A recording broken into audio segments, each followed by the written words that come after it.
aksi ke. Assalamualaikum warahmatullahi wabarakatuh.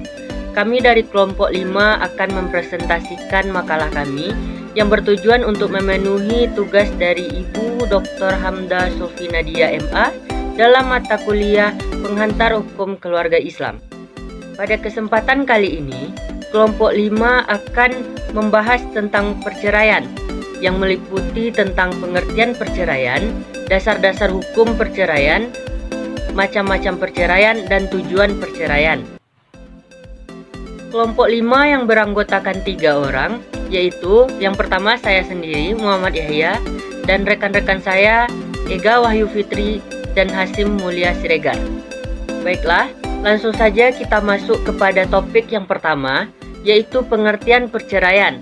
Perceraian merupakan kata yang terdiri dari cerai yang berarti pisah, mendapatkan imbuhan per dan an, sehingga secara bahasa berarti putusnya hubungan suami istri.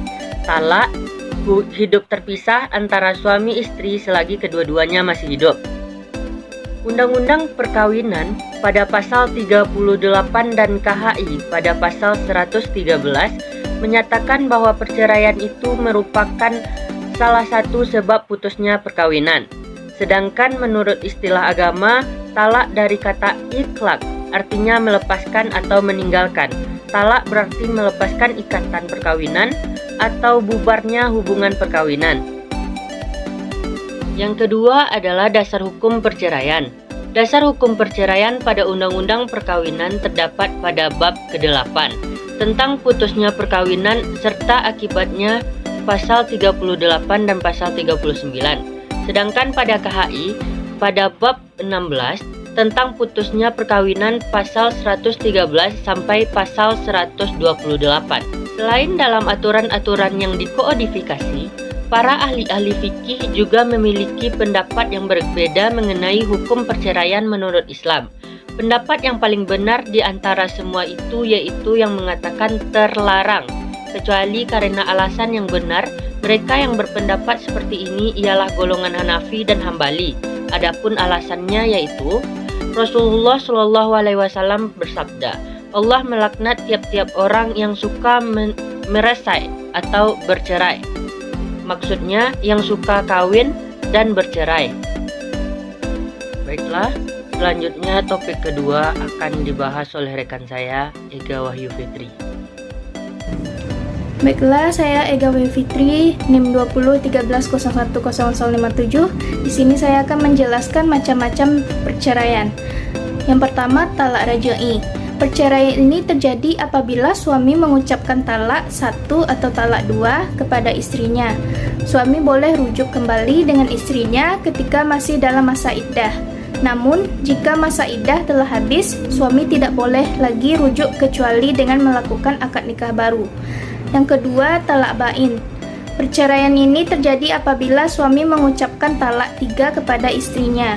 Dalam kondisi ini, istri tidak boleh dirujuk kembali, suami baru akan boleh merujuk istrinya kembali jika istrinya telah menikah dengan lelaki lain dan berhubungan suami istri dengan suami yang baru, lalu diceraikan dan habis masa iddahnya.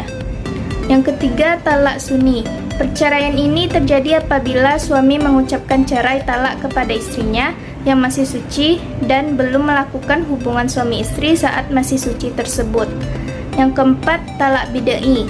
Perceraian ini terjadi apabila suami mengucapkan talak kepada istrinya saat istrinya sedang dalam keadaan haid atau ketika istrinya sedang suci namun sudah melakukan hubungan suami istri kembali. Yang kelima, talak taklid. Perceraian ini terjadi apabila suami menceraikan istrinya dengan syarat-syarat tertentu.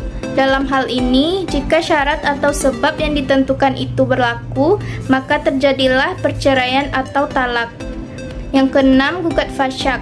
Adalah gugat cerai yang dilakukan oleh istri tanpa adanya kompensasi kepada suami akibat beberapa perkara, seperti suami tidak memberi nafkah lahir batin selama 6 bulan berturut-turut, suami meninggalkan istri selama 4 bulan berturut-turut tanpa kabar, suami tidak melunasi mahar yang disebutkan saat akad nikah, baik sebagian atau seluruh sebelum terjadinya hubungan suami istri atau adanya perlakuan buruk dari suami kepada istri.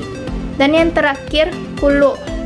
Perceraian khulu merupakan perceraian yang terjadi dari hasil kesepakatan antara suami dan istri dengan adanya pemberian sejumlah harta dari istri kepada suami. Saya Hasim Mulia Siregar, NIM 2013010079 akan melanjutkan pembahasan dari kelompok 5. Tujuan dan filosofi perceraian. Adapun tujuan perceraian adalah sebagai obat dan jalan keluar bagi suatu kesulitan yang tidak dapat diatasi lagi selain dengan perceraian. Meskipun demikian, talak adalah hal yang dibenci oleh Allah Subhanahu wa Ta'ala. Filosofi perceraian.